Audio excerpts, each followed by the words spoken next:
There's something out there, stalking, watching, lying in wait for the right moment. It can be anywhere, disappear in the blink of an eye, and reappear somewhere else, always poised and ready to strike. The SCP Foundation has it locked up for now. They keep a tracking tag fixed to it, so they can find it whenever it gets out. And believe us, it does get out. So when it does, you should watch your back, keep your wits about you, and check over your shoulder if you hear something move.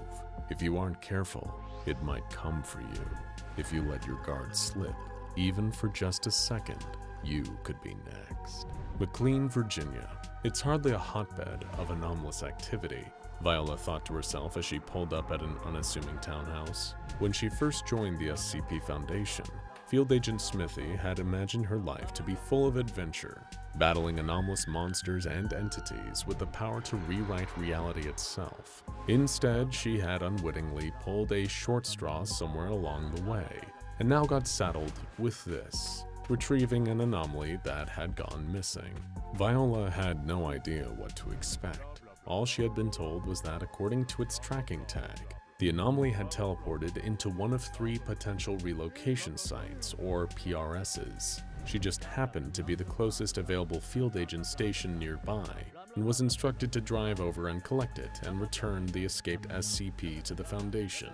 They had told Agent Smithy it was harmless, putting her guard right down as she stepped inside the house. She wasn't prepared for the ambush that awaited her. The house, codenamed PRS Townhouse, was silent, practically abandoned as she made her sweep. Room by room, Viola was methodically checking her corners, looking under beds, inside cupboards, behind couches, on top of shelves, making sure she'd covered every single inch of the house. Whatever this anomaly was, it was good at hiding. Before long, Agent Smithy had checked the whole house from top to bottom and had found nothing. No sight of the elusive SCP. With no idea where it was, Viola went into the kitchen. She figured she might as well see if there was anything to eat in this place. Maybe it had already gone, she thought. She'd have to check in with base and see if the tracking tag was still active at this location. This thing could teleport, after all. It could be sunbathing in Cancun by now, drinking a pina colada out of a coconut with a tiny umbrella. Oh, wouldn't that be the life? Viola approached the refrigerator and casually placed her hand on the door. With no idea what was waiting for her inside, she pulled it open and was immediately hit in the face with a pillow. It wasn't traveling at any substantial speed. In fact, it was like having been lightly thrown by a human hand more than anything else. It didn't knock Field Agent Smithy back or send her reeling, or have enough force to cause any injury. Instead, the pillow just softly impacted Viola's face, giving a little squeak, like a dog toy would before it lazily fell onto the kitchen floor. Fixed to one side of it was a post-it note with a crudely drawn face that glared up at her with a jagged frown. Viola sighed, mildly annoyed that she'd just had a pillow thrown at her now, after having spent half an hour searching the house. Leaning down, she picked it up and radioed the Foundation.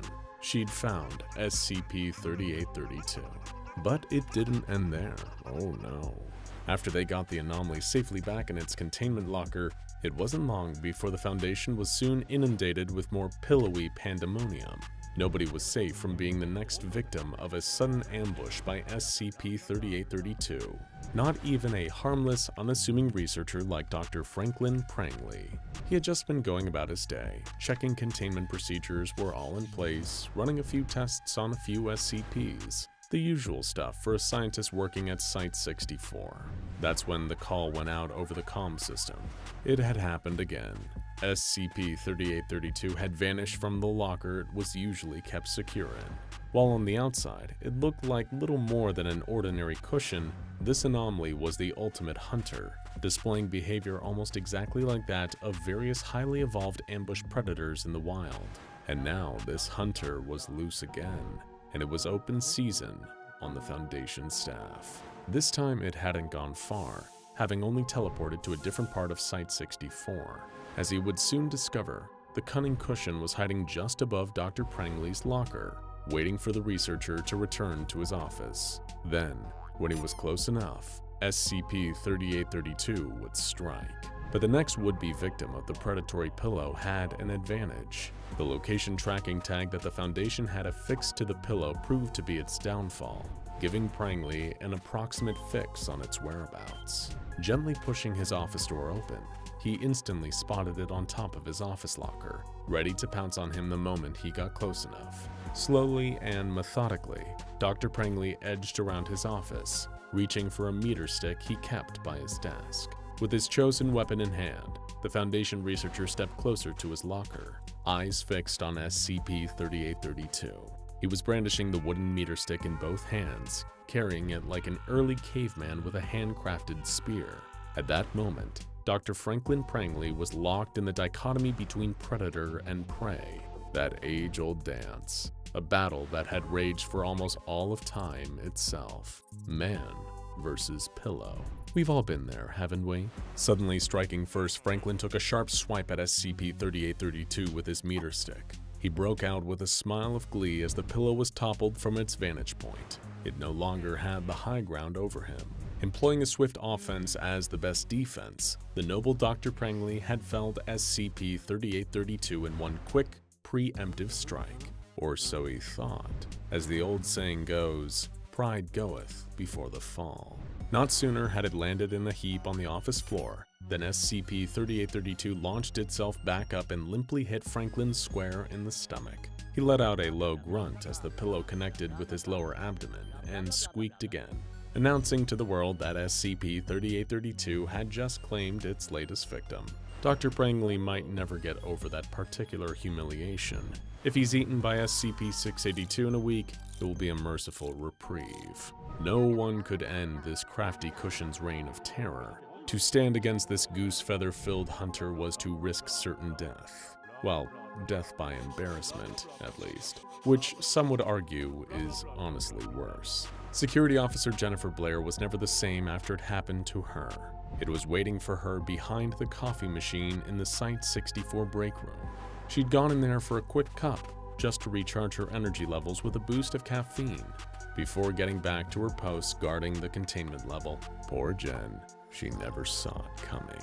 SCP-3832 leaped from its latest hiding place, striking Officer Blair right in her unprotected ankle. The sudden vicious attack from the polyester cover-wielding persecutor caught her completely unguarded, which was somewhat ironic for a member of the Foundation's security personnel. But Security Officer Jennifer Blake had no time to laugh at the irony there. Punctuated by that same squeaking sound, the sudden impact of the pillow colliding with her ankle caused her to stumble. Not fall, mind you. She only lost balance on one leg and was able to quickly steady herself immediately after. But it was enough, just enough, for her coffee to spill. If you need a moment to compose yourself after that horrifying revelation, we'd understand. It's one of the more disturbing things we've shared on this normally family-friendly channel. Leave a comment with a key phrase #JusticeForJen so this poor SCP Foundation security officer knows she's in your thoughts and prayers after this harrowing incident. Everyone okay now? Okay, good.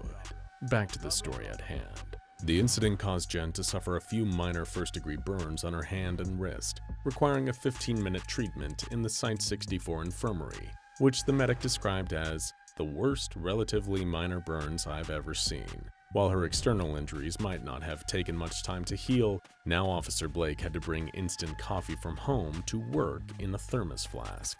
Can you imagine such horror? It stretches the human imagination to even compensate for the level of terror it inspires in our hearts and souls. Everywhere you looked, Site-64 staff were being struck down left, right, and center, mildly inconvenienced without warning by non-lethal and mostly harmless ambushes from SCP-3832.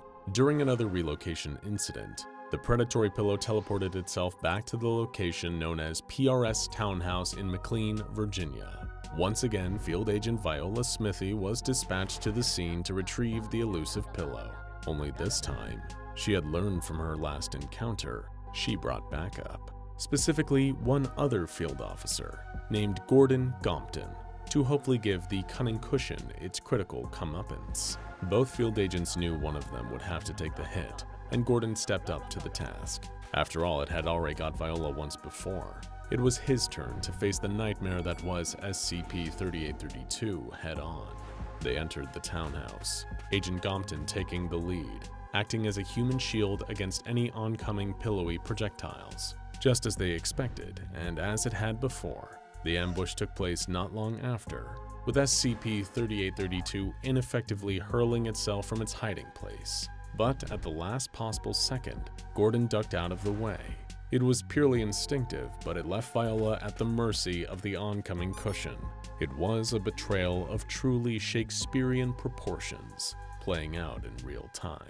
Marginally vexed at being hit a second time with a pillow, Agent Smithy immediately decided to claim her well-earned revenge. Grabbing the nearest safe object, which happened to be SCP-3832 itself, she hurled it directly at her fellow field operative. It collided with his head with another squeak, the combined sight and sound causing Viola to burst out laughing. Wearing a crafty smirk, Gordon grabbed the pillow and threw it back at her, the same thing happening. The pair of them kept at it, repeatedly throwing SCP-3832 at each other again and again. Every time the same squeaking filled the air, followed by more laughing from the two agents. As they continued their pillowy fight, SCP-3832 underwent a change that nobody at the SCP Foundation had ever witnessed before. With every throw, hitting either Agent Smithy or Agent Gompton with its characteristic squeaking noise, the face drawn on the post-it note that was permanently stuck to SCP-3832 began to change. Usually the sticky paper depicted a jagged hand-drawn frowny face, an upturned mouth and eyebrows pointing inward in attack formation. A truly terrifying countenance to behold. It also turned out that it was impossible to remove the post-it note without causing the pillow to teleport again. However, when it was being thrown about, used in a pillow fight between two Foundation field agents, joining in a rare moment of childlike joy, the face of SCP-3832 began to change. The frown was replaced with the unmistakable curvature of a smile, those angry attack eyebrows completely vanishing as the pillow was pleasantly pelted from Agent Viola Smithy to Agent Gordon Gompton. Eventually, after they'd had their fun, the two operatives were duty-bound to return the now grinning cushion to the Foundation. They reported their findings to researchers, many of whom seemed eager to take part in tests replicating this incident, either because they were looking to blow off some steam with a nice wholesome pillow fight, or because they wanted to make SCP-3832 smile again.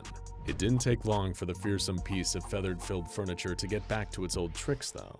After all, you can't teach an old pillow new tricks. And as for its next unsuspecting victim, the next would be none other than Director of Site-64 himself, one Edgar Hallman. That's right. Not even one of the highest-ranked members of Foundation staff stationed at that particular facility was exempt from falling prey to the dreaded pillow. Having once again disappeared from the confines of its locker, SCP-3832 subsequently concealed itself under the desk in Director Holman's office, laying in wait to pounce at its prey. As he pulled up his chair to sit down, the site director was met with a soft, cushiony impact to his shins. Any further up and it could have caused serious damage. He was lucky that dastardly pillow didn't crease his well-ironed slacks. Then there was the relocation event that became known as Incident 3832-NR1. A few key differences set this particular occurrence apart from the others on SCP-3832's calamitous cacophony of concealed cushion carnage. Say that 5 times fast. For one, it is what directly led to the first of a few rare instances of where the post-it-faced pillow teleported itself to a location now known as PRS Truffle, the designation given to St. John's Chocolate Factory in Portland, Oregon. Why a saint had a chocolate factory, we may never know, but I digress. Since becoming a potential relocation site that SCP-3832 is able to teleport itself to, the factory had to be seized by the SCP Foundation, where it had once offered tours to the public to present them with all the wonders of the sweet tooth process of making chocolate. The gates now remained closed, with the false promises that St. John's Chocolate Factory was under new management, keeping people out. Entire floors that could easily be accessed by someone trying to swipe a sample or two have now been completely cleared out by the Foundation, with not a stick of furniture left in the place for anyone to steal, or for SCP-3832 to hide behind. On the 14th of February, St. Valentine's Day 2017, Foundation technicians had been working on repairing a glitch that had been disrupting SCP-3832's tracking tag. It was during that moment that the wily polyester pillow teleported out of its locker at Site-64 once again, vanishing and reappearing in the trunk of a car belonging to a member of personnel. Now, for security reasons, the name of the staff member has been censored, letting her retain her anonymity, and probably whatever is left of her dignity too. We'll just call her Big Sister, which is how the file on the highly classified SCP archive refers to her. Up until this point, the researchers at the SCP Foundation have never known SCP-3832 to have the ability to teleport itself into a moving vehicle. Teleportation is hard enough at the best of times. Seriously, you try shifting every atom of your body from one spot to another without getting stuck in a wall. And yet, the crafty cushion made the switch effortlessly, relocating itself into the back of Big Sister's car without her noticing. And to her credit, she had other things on her mind. She just finished a long day's work at Site-64, and she needed to pick something up for a special someone.